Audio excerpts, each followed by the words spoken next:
All right, everyone, here we are with another video with Invest for Tomorrow. And to all the first-time viewers and investors, welcome to the channel Invest for Tomorrow. And to all the subscribers, welcome back. So I'm deleting here my notes for the 50-day moving average from yesterday, and I drew some lines, if you can see down below, the blue lines, on where the resistance and support was supposed to be. So yesterday I wasn't able to do any videos, so I apologize for that.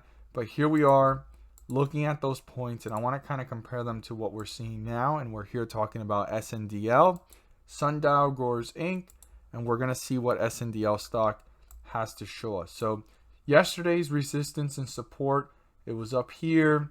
This was our support. Resistance was up here. And this was the highest point reached, 53 cents. Resistance was 51. Support was 48. I know that it's kind of like, well, why are we looking at this now? Like, that has nothing to do with the chart. We would have wanted to know that yesterday. Well, interesting enough, if you wrote down the notes from the previous support level, you could see here from Tuesday leading into Wednesday, this was Wednesday's leading into Thursday, how 47.27 has slightly been used as a support here to bounce back. Now, this support, right, broke through, and if you had the notes from the resistance, you can see the bulls were trying to use it as a support here, but the bears were winning on this candlestick, and you could see that there. Try to use it, bounce back up, and then it continued to fall. So if you had the notes from the previous day, you can always realize that once a resistance is turned into a support, if the stock goes up, it turns into a support. On its way back down, that resistance is a support. So if you kept the last previous support level, you could have kind of looked at what was going on without me having to do an update. Now, updates are good because if this continues to pull up, you'll be completely lost on what's going on. But it's not like I knew this was going down, so I hesitated from doing a video. It's just, it didn't move much more up.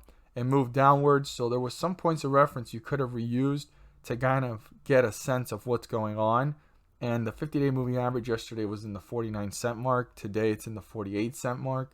And we're going to look at our new support, our new resistance, and then I drew the lowest point down here at this point, a line over it, which was 45.12. I think this is the most important support level to watch for and pay close attention to moving forward.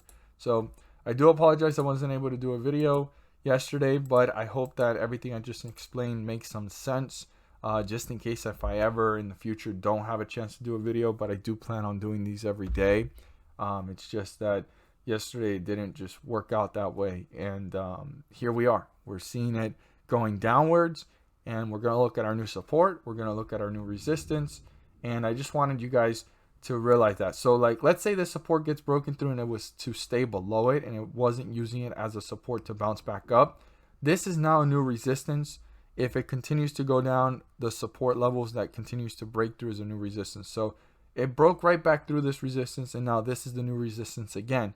So I want you guys to keep that in mind, or at least you can use it as a new resistance again, but that's not the resistance that's going to tell you where this is going, because you're still left in a gray area between here and here. That's why you always need to reanalyze it. But in the case of what happened yesterday, and I wasn't able to do a video, you could see how everything continues. So this resistance was a support on the way back down, and you could have known and used as an indicator that it's going lower, you know, stuff like that. So let's go ahead and see here what's going on with our new support and our new resistance. Things have slightly changed, and these points of reference are pretty important. So the 50-day moving average is 48.06. Let's see if I can land exactly on it. It's on 48.07. There we go. So 48.06.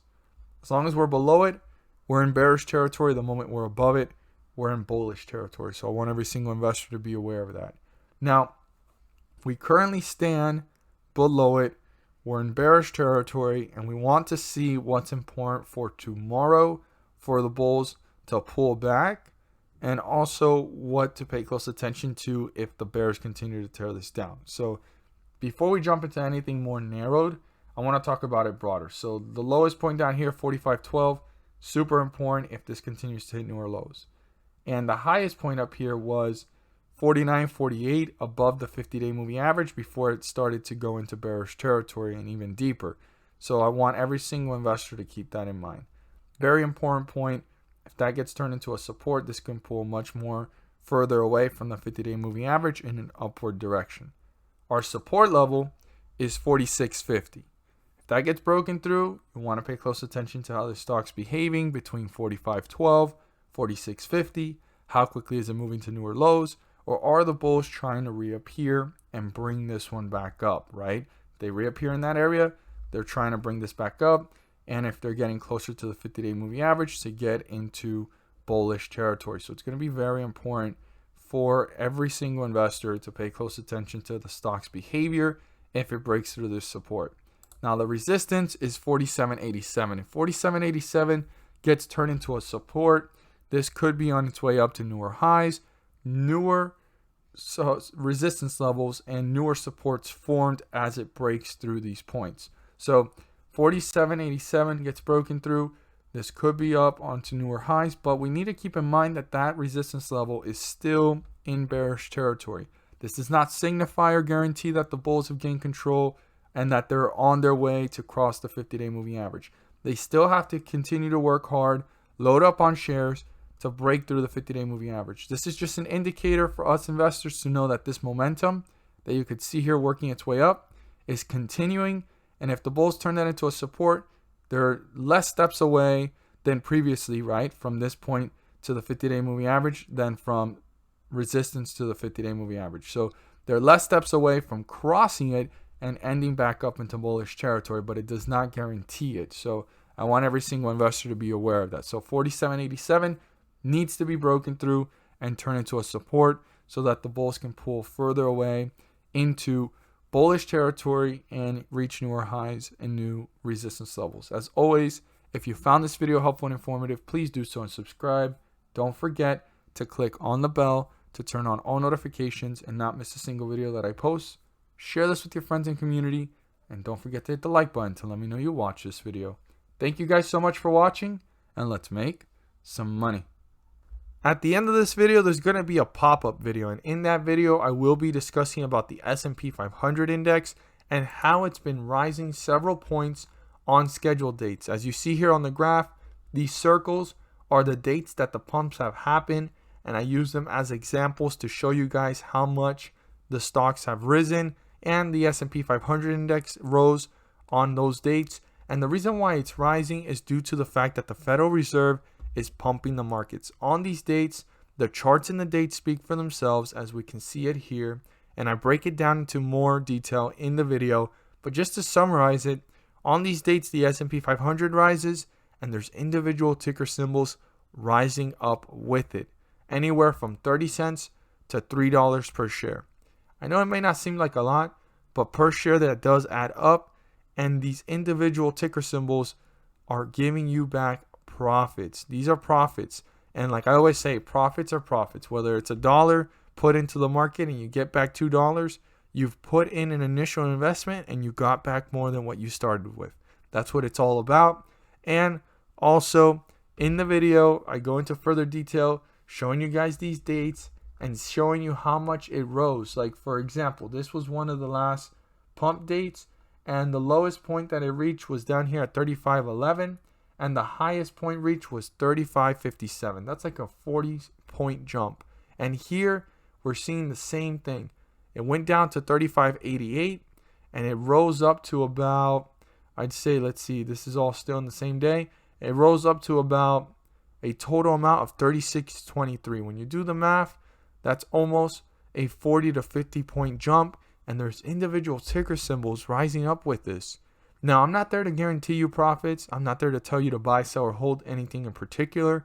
I'm just here to inform every single investor on the great news, on the opportunity to maximize profits and minimize losses. You have to do your due diligence and research, but these charts and the dates speak for themselves. I mean, this was probably one of the largest jumps that I've seen in the last couple of pumps, and it was down here at 33.02 and it rose up to about 33.88. That was an 80-point jump. There was probably ticker symbols rising up more than $3 per share on those dates. And even on these dates, there's individual ticker symbols rising more than $3 per share. Check it out, see for yourselves, and my best advice is look for ticker symbols that may be resembling the behavior of the S&P 500 index, and you'll be able to go ahead and give it a shot. Check it out. Again, I'm not there to tell you to buy, sell, or hold anything in particular. I'm not there to guarantee you profits. I'm just here to go ahead and share the information along with every single viewer and investor. The video should be popping up soon. If you haven't seen it already, pop up. There is the link down below in the description. Thank you guys so much for watching, and let's make some money.